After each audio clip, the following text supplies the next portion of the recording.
After a summer hiatus, Harry's Take is finally back and better than ever.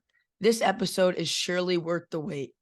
This morning, I am absolutely thrilled to have attorney, crisis manager, author, and more, Lanny Davis, on the show. Lanny has provided counsel in some of the biggest lawsuits in history, including the trial of Trump's former lawyer, Michael Cohen.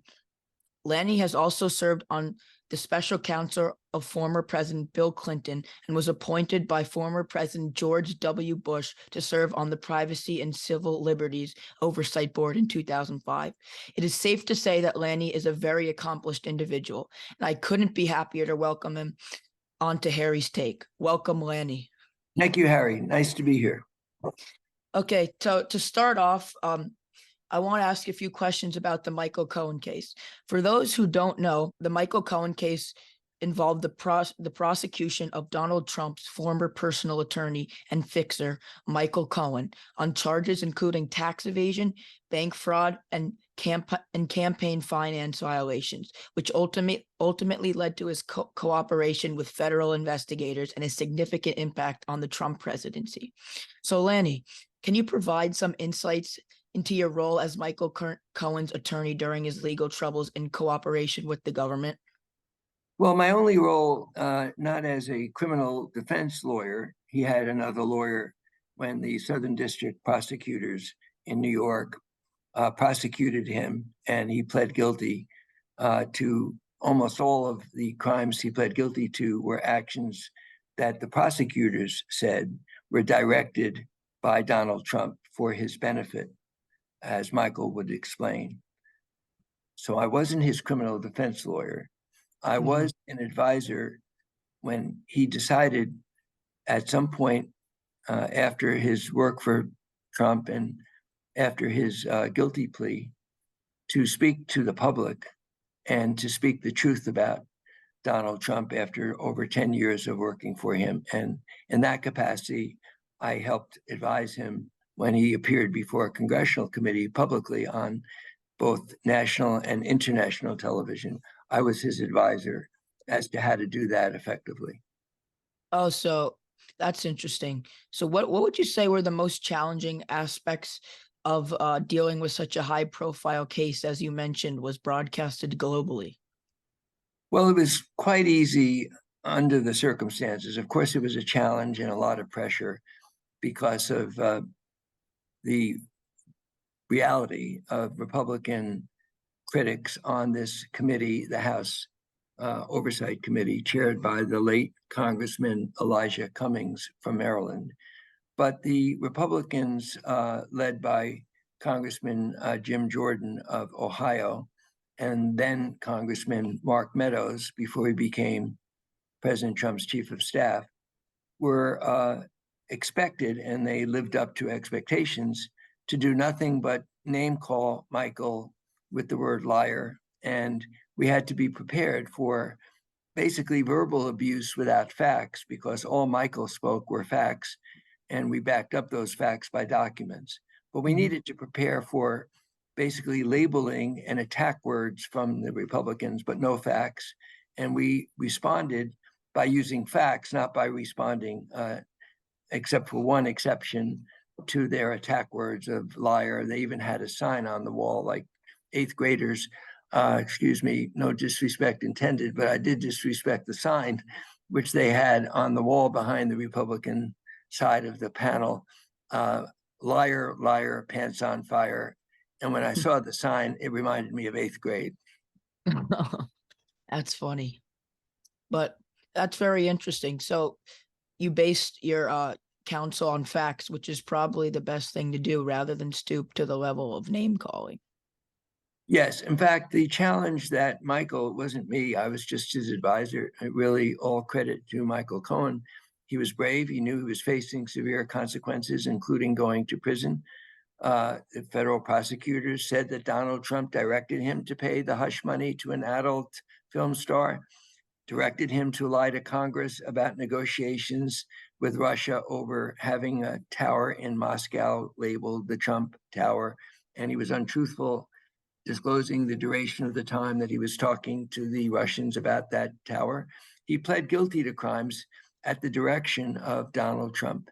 And that's not according to Michael Cohen or me. That was according to federal prosecutors in written public materials to the court, where they said it was Donald Trump who directed Michael to do these things. It certainly wasn't for his benefit for him to pay $130,000 of hush money. It was for Donald Trump's benefit right before the election. And it was deemed a crime because it was politically motivated, which made it into an illegal campaign donation.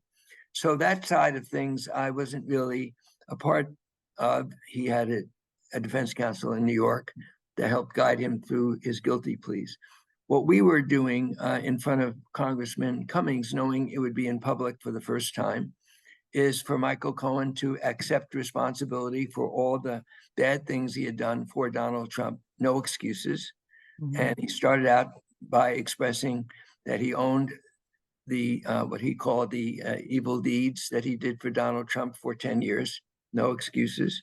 And then he simply addressed the facts as opposed to the lies that he had or misdeeds that he had done for Donald Trump. And that was the strategy, is just tell the truth and back up everything you say by documents that he had in his files. And some of those documents led to the criminal case that's now against Mr. Trump, scheduled for trial in March, involving the hush money to Miss Stormy Daniels. And the other case that you're now reading about is the Attorney General civil case accusing the Trump Organization and Mr. Trump of fraud in his financial statements.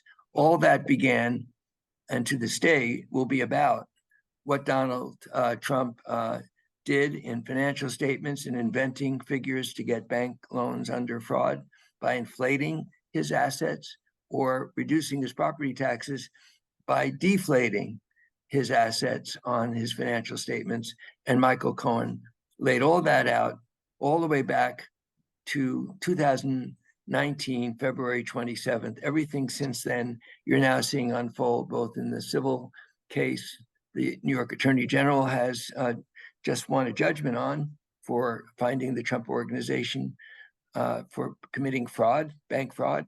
And now the criminal case expected to be tried in March involving the Stormy Daniels hush money payment that Michael Cohen was directed to pay by Donald Trump right before the election. Trump didn't want to pay it himself. He wanted Michael to pay it for him. And a whole long story as to why Michael was willing to do that, expecting to be reimbursed, which he ultimately was, while Donald Trump, as a sitting president, he was writing personal checks from his personal checking account to reimburse Michael Cohen for a hush money scheme, which Michael Cohen pled guilty to. So you'd have to ask the logical question, if logic matters to Trump supporters. So if Michael Cohen pled guilty and went to jail for a crime that federal prosecutors working for his administration said he directed Michael Cohen to do, how's it possible that Donald Trump is innocent if Michael Cohen was forced to plead guilty to doing something that Trump directed him to do? Wow, that's a very interesting dynamic between those two. And the last thing I want to discuss about the Cohen case, fast forward to today, how do you think Michael Cohen's case impacted the landscape and public perception of the Trump administration? Well, we have to look at the portion of the electorate that is open to facts as opposed to the portion of the electorate where facts don't matter, who are under the, let's just say, the sway of Donald Trump. And let's say that number is 40% of the electorate that doesn't care about facts. And among Democrats like me, no matter what, I would never vote for Trump. But there's a 20% in the middle that will decide the election in 2024. These are the independent voters, soft Republicans and Democrats that don't always vote along party lines. It's about 20% of the electorate. And those are the folks that turned out in 2018 and voted against Trump. Trump endorsed candidates. In 2020, voted for Joe Biden and elected him president. 2022, despite it being a year that was a big prediction of a Republican wave in Congress, actually, because of Trump, the Democrats were able to hold the Senate. So those are about 20% of the swing voters in maybe about 6 or 7 states. And those are the ones that I think are being influenced by these indictments. And if and when and it's only if Mr. Trump is convicted of a crime. Right now, he's presumed innocent until there's a verdict. Those 20% will decide the election. The polls that you're looking at now really don't matter. It's about the 20% swing voters in about 6 or 7 states that will elect the next president. Yeah, I'm very interested to see how it unfolds. And okay, so moving on to the Bill Clinton case, you served as special counsel to President Bill Clinton during the Monica Lewinsky scandal. Looking back, what were the key legal and public relations challenges you faced during that time? Well, first of all, I was not a special counsel after the matter involving Ms. Lewinsky broke into the media and led to an impeachment that was unsuccessful and led to a very substantial acquittal in the Senate, where 10 Republicans voted to acquit. But I had left the White House and was acting as a private citizen, so I'm often perceived to have represented President Clinton during the Lewinsky matter, but I was a private citizen doing that work. While I was at the White House, I did media defense work for President Clinton as a White House spokesman and as special counsel on a bunch of alleged violations of campaign donation, campaign finance laws that the Republicans were looking at. But back to Ms. Lewinsky, I also want to just correct. I've always disagreed with the expression Lewinsky scandal. This wasn't about Monica Lewinsky, nor should her name be in the history books as alone as a name that describes the scandal. It was about a relationship arising out of a human weakness that President Clinton, unlike other presidents who've been accused of having this human weakness, he owned up to not only publicly and not only apologized for the relationship, he testified in front of a grand jury under oath on international television live, an incumbent president of the United States testifying in front of a grand jury on television, in which he admitted this, what he called improper intimate conduct. Those were his words. And this is a president of the United States who publicly was willing to tell the truth in front of the world on television, as well as a federal grand jury. And it's hard enough for people in their private lives to admit to these problems and human weaknesses in a relationship or in a marriage, much less to do it as a sitting president in public. But he did it. And I don't understand why people still talk about him lying under oath. Just read the transcript. He admitted under oath in front of a federal grand jury on national and international television the truth about this very embarrassing episode in his life that was really between him and his wife more than it was about a violation of the Constitution. Oh, that's very interesting.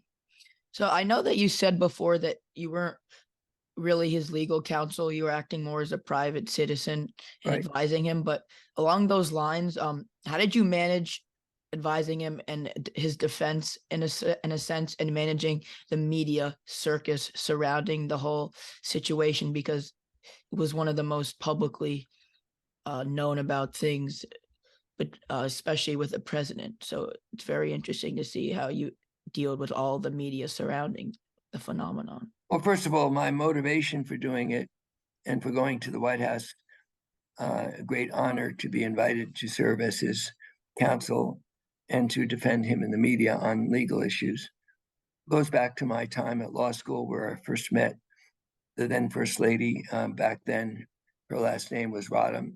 Hillary Rodham was a first-year law student when I was a third year, which is the senior year in law school, which is 3 years. And I met the then freshman first-year law student, Hillary Rodham, and we became friends. After I graduated law school, I stayed on in New Haven, Connecticut, and I met in the spring time her future husband, who was a law student named Bill Clinton, who came in a year after. So he was a year behind her because he had gone to England for 2 years on a Rhodes Scholarship. So that's how I got to know the Clintons. It was that history with the two of them that led me to work in the White House, and also led me to volunteer to defend him during the Lewinsky matter. And over the years, ever since, I've been known and always willing to defend and promote not only to friends of mine, a former president and a first lady, but she became a United States senator, very successful senator from New York. And then, of course, she ran for president in 2008 and 2016 unsuccessfully, but both as a friend as well as somebody who believes strongly in her capabilities, I remained a public spokesperson and sometimes defender if she needed defense for really my close friend, Hillary Clinton. I got to know President Clinton only because of my friendship with Hillary. Oh, so your ties to them go way back. Way back. We graduated in I graduated in 1970 at Yale Law School, and they graduated in 72 or 73. But we've remained connected ever since he ran for governor and was elected in Arkansas, and ever since. And the last case that I want to touch on is just briefly the Bush case. You have a history of working with both Democrats and Republicans. So can you tell us about your experience representing former President George W. Bush in the past and what led to that collaboration, especially breaking the party lines, if you will? So again, the word representation is a little bit too strong. I was appointed to a panel that had been established by the 9/11 Commission after the 9/11 tragedy to advise the Office of the President on privacy and civil liberties issues. And that panel had 5 people on it, and one of them had to be a member of the opposite party. So with 4 Republicans in a Bush Republican White House, they were searching for a Democrat who would say yes. And President Bush and I had been friends since college. So I went to college with then George W. Bush. Then subsequently, when I was in law school, I met the Clintons, or at least Hillary when I was in law school. So my history with President Bush went back to college days in New Haven at Yale College. And when he appointed me to this board, Civil Liberties and Oversight Board, it was during the era where there needed to be a much stronger response to terrorism. And that led the government to engage in oversight and surveillance to try to capture the next 9/11 terrorists before they actually struck America. And in trying to find them ahead of time, there was a stretching of definitions of when you could legally intercept telephone calls or intelligence information. And the law needed to be rewritten, and the word communications needed to include the word computer or data, which when it was written, there was no such thing. So during the time period when there was a gray area of what you were allowed to do, this board that I was appointed to by President Bush looked at the gray area and made some recommendations. And since I left that position, continued to make recommendations to Congress how to make it more grounded in law as to what kind of interception of telephone calls could be made without violating American civil liberties and privacy rights. And that's the board that President Bush appointed me to. Oh, that's very interesting. So in the midst of the 9/11 attacks, Right. Well, after the 9/11 yeah, attack, or it's the impact. 2006, 2007 that I served on this Civil Liberties Board appointed by President Bush. And finally, just looking back, I know that you're also you've written multiple books. How could you compare writing and the publishing process to everything else that you do in your career? Just pain. Writing is a very painful process. I've been writing all my life. I was editor of the Yale newspaper and have been writing columns and political op-eds. I just always wanted to be a writer, but I don't know any writer that disagrees. Some have a great deal of enjoyment in writing. For me, it's always painful because I'm always editing my editing. And there's a point where I really drive myself crazy because I have to leave it alone and let somebody else do the editing. My oldest son, whose name is Seth, his name is actually more familiar to people who are younger, especially men, because he does the NCAA March Madness coverage prior to the NCAA tournament. He's on CBS doing the game of the week. And then he does a large part of the tournament on CBS. And as a journalist, he's also a writer. And he's always reminded me, because he reads my writing as a as a loyal son, he always tells me I'm doing good work, but he also says, Dad, you need an editor. So it's a long answer to your question. Writing for me is always painful because I do need an editor, but if I have a good editor, my books have turned out okay. Oh, I'm sure that they're great. And the last question that I want to ask is, in the midst of constant news circulation, especially on social media and constant television coverage, how do you see your role of a crisis manager and lawyer changing since news is much more readily available these days? So this is a very simple answer, yet in our post-Trump era, it's a very complicated thing to do. And that is to remind people of the pristine facts and then let them decide on the adjectives and the adverbs and the participles that lead to spin and political argument. You can take a fact and argue it pro or argue it con, depending on sometimes your political point of view. But it doesn't change being a fact. So Mhm. when I'm advising clients in crisis management, if I have bad facts, there's nothing I can do about those bad facts. I don't delete them. You can't just hit a button and say they don't exist. So I have to find a way, representing a client with bad facts, to put some context or explanation around the bad facts, but still support getting the facts out. Sooner or later, the bad facts are going to come out. It's not easy to convince clients who want to hide bad facts. And sometimes they ask me, what side are you on? Why are you volunteering bad facts? And my answer is almost always, with some exceptions, the facts are coming out whether you like it or not. If you let me put the facts out, if they're bad facts, the reporter or the media organization will give me a chance to explain the bad fact. Sometimes there's no explanation other than owning it and expressing regret. And sometimes clients of mine have to do that. But it comes down to the simple proposition of get the facts out early and yourself. And then the more complicated is how to argue bad facts and try to put some context around them so they're not as bad once all the facts are known. That's my strategy in crisis management. Well, that seems to be very successful. Thank you. Thank you so much for coming on today. This Thank was you, very Harry. insightful. My Thank honor. you so much. Thank you for watching Harry's Take. What's your take?